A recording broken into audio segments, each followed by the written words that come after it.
I'm ALEXIS Rosado. Coming up on 6 News at 6, I'll have the details on how police feel protocol went yesterday after a man drove into this building. Brendan Tripp of Jackson tells me that this morning they had to call a tow truck just to get out of the driveway. 30 police officers on the scene and emergency respondents. I witnessed a gentleman that was being escorted out on a stretcher. Then I spoke to somebody that was inside the building. He told me that he was in there when suddenly a car drove through going about 80 to 90 miles per hour. Allie, the excitement is definitely in the air. We're currently at Meridian Mall where you can see that there are shoppers getting their Thanksgiving deals and steals. Sergeant McLaughlin Taylor of MSU Police says that she wants pedestrians to be extra safe when crossing the street. To clarify the confusion, although this amendment passed in East Lansing, the possession and use of marijuana is still a violation of federal and state law. The Eaton County Sheriff's Department tell me that they believe that this was not an accident and they don't believe a third party was involved. Isotope study here travel faster than half the speed of light, and the goal of this project is to further the basic understanding of those isotopes and possibly discover new ones. Lauren, the next time you travel down Okemos Road, you'll notice some changes over the bridge between Mount Hope and Hamilton. But of course, shopping is not over. There's still some going on tonight and tomorrow morning. Live in Okemos, ALEXIS Rosado, 6 News. I got my hands down, shoot me! I got my hands down, shoot me! Get on the ground! Get on the ground, dog! Get on the ground! Get on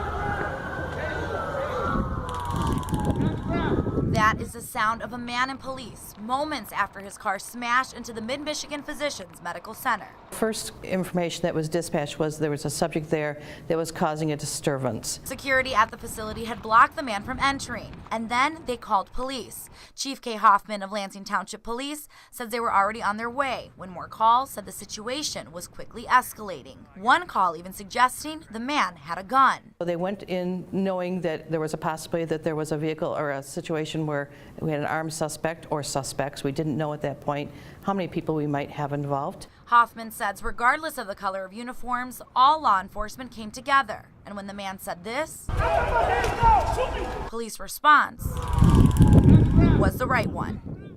On the shoot, don't shoot, they look at their surroundings, they assess it, and they take into consideration what the threat is, what the level of threat is. And so all that was taken into consideration, and they handled it very appropriately. I was getting my teeth cleaned. A trip to the dentist turned into a life-changing event. Andy Mitchell was just 28 years old when he found out he had high blood pressure. So high, he had to go to the doctor the very next day. It was a surprise to me, but when I started doing more research, I found out that it was hereditary. My dad actually has hypertension as well. Mitchell was an athlete all his life, but he is one of the 70 million Americans who have high blood pressure. Let's see how your pressure's doing here today.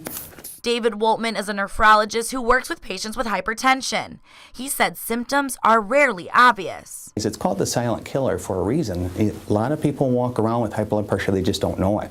MSU researcher Dr. Gregory Fink says even though there isn't a specific cause, 50% of people who are overweight have hypertension. It's not fat in general, it's that specific locale of fat. Fink has studied the correlation between body fat and high blood pressure for years. He says overall body fat is not related to high blood pressure, but belly fat is. It's the fat that surrounds your stomach and your intestine and your spleen and your liver. That fat appears to correlate very highly with having high blood pressure. Dr. Fink says blood vessels work hard to pump blood to some of the most important organs in the body, and belly fat skews those signals. Needed fat is a very active tissue. One of the things it does is it makes chemicals or messengers that it sends out to tell other parts of the body what to do. The best way to combat the silent killer and stomach fat is by working out, a lifestyle change Andy Mitchell knows well. Changing my lifestyle by eating healthier and also being more active. His blood pressure is now under control, and as a father who wants to live a long life, he gives one last piece of advice. Check it, as often as you can.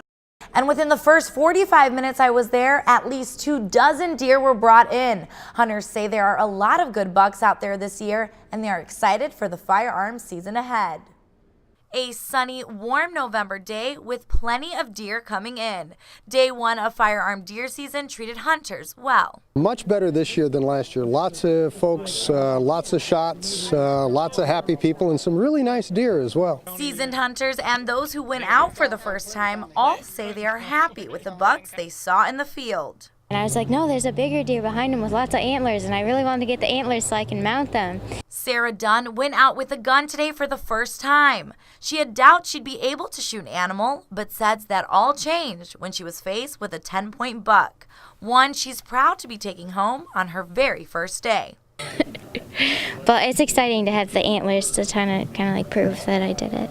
But it wasn't just beginner's luck. Many hunters already have venison headed their way.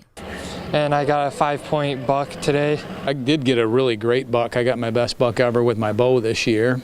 And if this weather continues and plenty of deer continue to roam, these hunters plan to be back out very soon. Every day, every single day. DNR officials say it's especially important for hunters to take their deer to get checked in at a field office this year. There are 4 likely cases of chronic wasting disease already reported in Michigan's deer herd, and officials hope to keep that from spreading. Lauren.